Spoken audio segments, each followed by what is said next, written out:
Então vamos lá. O que é o mais comum numa avaliação física? É a pessoa ir lá na academia, pegar medidas, pegar dobras, pegar o peso e estimar o percentual de gordura. Também nessa linha de avaliação tem aquela balança de bioimpedância. Eu, por acaso, tenho uma e eu não uso, porque a bioimpedância é uma péssima forma avaliativa. Aquele percentual que ela passa ali é completamente desconexo com a realidade. As avaliações que eu mais gosto são duas. É a foto e é o feedback. E para isso, eu tenho um modelo avaliativo que são de 20 fotos, tá?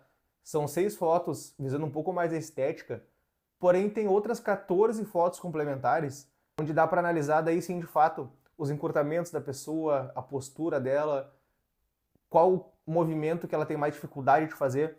Então, quando a gente faz uma avaliação assim por fotos, é muito mais fidedigna e consegue ter muito mais panorama do que a pessoa precisa do que uma medida ou do que o peso na balança, etc. Então, é fundamental a gente ter um domínio sobre a percepção do corpo e o que tu quer com aquele corpo. Exemplo aqui bem raso aqui para a gente entender. Muitas vezes, uma diástase ou uma hiperlordose faz a pessoa achar que o percentual de gordura está alto porque a barriga dela está lá na frente.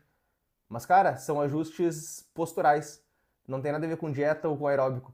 Então, entende quando eu falo que a avaliação por foto ela vai ser muito superior, desde que tu tenha um conhecimento prévio para analisar isso. Então, eu separei aqui alguns critérios avaliativos que eu acho interessante. Então vamos lá, tu deve ter entendido que a parte ali de BF, perímetros, não é mais importante. Eu vou te mostrar o que de fato é relevante para a gente fazer a avaliação prévia, para a gente prescrever, principalmente treinamento, mas também a dieta, e também para a gente fazer as reavaliações e entender o que está melhorando para estar fazendo o acompanhamento aí desse cliente da melhor forma e proporcionando resultado. Vamos lá.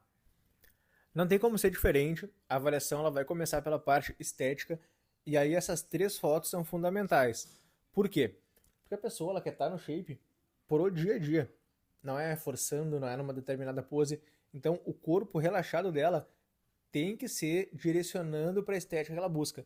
Aqui a gente vai analisar como é que está o percentual de gordura geral, onde ela tem mais e menos massa magra, se tem algum desvio postural importante, como uma escoliose muito forçada, uma hiperlordose, uma hipercifose, joelho valgo. E aqui a gente já consegue direcionar alguma coisa para o treinamento e principalmente ter um panorama e uma base da massa magra, da massa gorda, para estar direcionando a dieta, as calorias, os macros e a necessidade e a quantidade do aeróbico. Aqui a gente vai entrar na parte da massa muscular. Então, além daquelas fotos relaxadas, é importante que a gente tenha essas fotos com o corpo contraído para analisar como é que está o bíceps, como é que está o abdômen forçado, como é que está o quadríceps. No caso de mulher, a gente vai analisar como é que está o glúteo.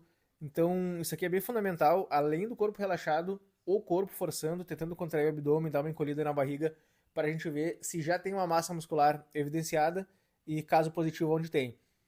Aqui também eu deixo sempre algumas observações, quando eu peço as fotos, de como que eu quero que essa foto fique. Então tá tudo descrito, a distância, a iluminação e tudo mais. E agora a gente vai entrar aqui na cereja do bolo, que é a avaliação postural. Isso aqui é 1000 vezes mais importante que aquela avaliaçãozinha básica de academia. E aqui a gente vai direcionar o que fazer de fato aí para o teu shape melhorar. Porém é uma parte um pouco mais complexa. Eu não vou entrar em cada detalhe de cada foto e te explicar isso aqui de forma muito detalhada, senão eu ficaria horas aqui nesse vídeo e eu ia mais confundir tua cabeça do que te ajudar, tá? Isso aqui é um tema muito complexo e tem que ser abordado de outra forma em outro momento. Mas vamos lá, de forma bem resumida.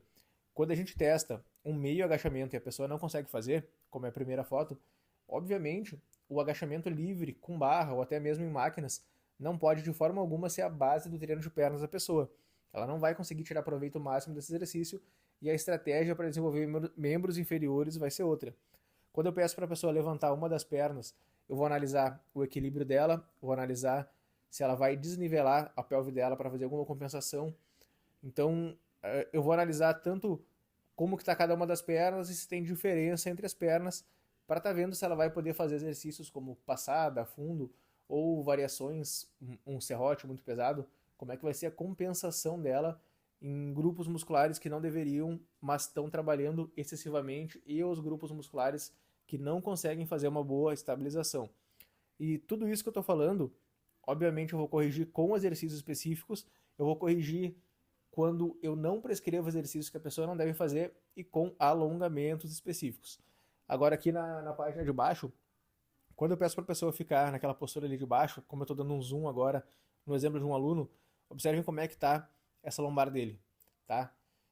Obviamente, não tem como ele fazer um levantamento terra muito pesado e focar só em progressão de cargas enquanto ele não der uma ajustada nessa lombar dele. Então, isso aqui é fundamental, porque às vezes tu acha que é só progredir carga, treinar intenso, e é fundamental que tenha uma estratégia atrás disso.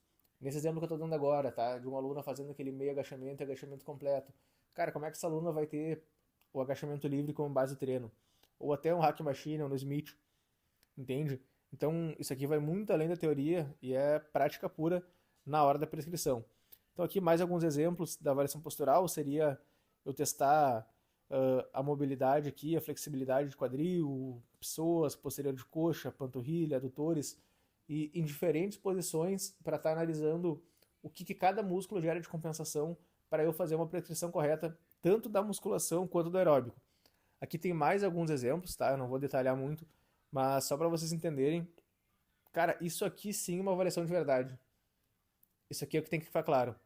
Uma avaliação de verdade é algo que de fato te avalia e consegue ter um panorama do que tu pode fazer, do que tu deve fazer e o que tu deve evitar para estar indo de encontro aos resultados que tu almeja. Isso aqui sim é uma avaliação de verdade. Isso aqui é algo extremamente importante para o teu desenvolvimento. E agora aqui, para a gente finalizar a parte avaliativa, eu quero mostrar uma tabela real aqui de uma aluna que está preenchendo a progressão de cargas dela. Então vamos lá. Nos exercícios de abdômen, ela ainda não usa cargas, ela não treinava abdômen, e nos exercícios de glúteo, o que a gente consegue perceber? Além da progressão semanal dela, se ela vai estar evoluindo ou não ao longo das semanas, eu avalio se essa progressão está fazendo sentido, se ela não está adicionando muita carga de um momento para outro, e eu consigo ter um panorama da força dela, da relação de força entre os exercícios. Por exemplo, a abdução dela está muito leve em relação à elevação pélvica, e eu noto que ao longo das semanas ela conseguiu progredir na abdução, na elevação e não progredir no búlgaro. O que eu consigo tomar de conclusão com base nisso? Talvez a abdução dela está muito leve, então ela conseguiria com mais carga e não está dando a vida nesse exercício, mas também pode ser que a elevação pélvica não está sendo feita da melhor forma possível, com a melhor execução, melhor posicionamento, melhor amplitude. Então a gente sempre tem que analisar os dois lados. Se é um exercício que está muito leve ou se é o outro que está muito pesado e não está sendo feito com exatidão. Aqui a gente também consegue analisar que o búlgaro, por exemplo, ele está mantendo a carga ao longo das semanas, não teve progressão, embora ela tenha progredido em outros exercícios.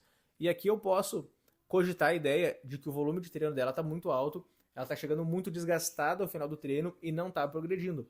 Então tudo isso são hipóteses que eu faço só analisando a progressão de cargas e a relação das cargas ao longo das semanas e, obviamente, ao analisar as cargas, os feedbacks, os vídeos do treino, eu entro em contato com ela e vou ajustando o plano para que ela de fato tenha um plano que gere o melhor resultado possível para ela ver resultados estéticos e para o dia a dia e se sentir bem. E vamos lá então para a gente fazer o fechamento aqui dessa aula. É o seguinte, se tu chegou até o final e é meu aluno já, eu quero muito que tu tenha entendido a importância de cada etapa e por isso que eu cobro cada feedback, cada parte.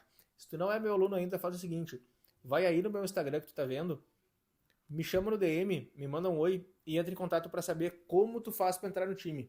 É muito fácil, é muito rápido, é muito acessível e, sinceramente, não tem porquê tu ficar perdendo tempo e abrir mão de ter esse tipo de avaliação e receber um treino, uma dieta com base nisso e que vai estar te gerando muito resultado.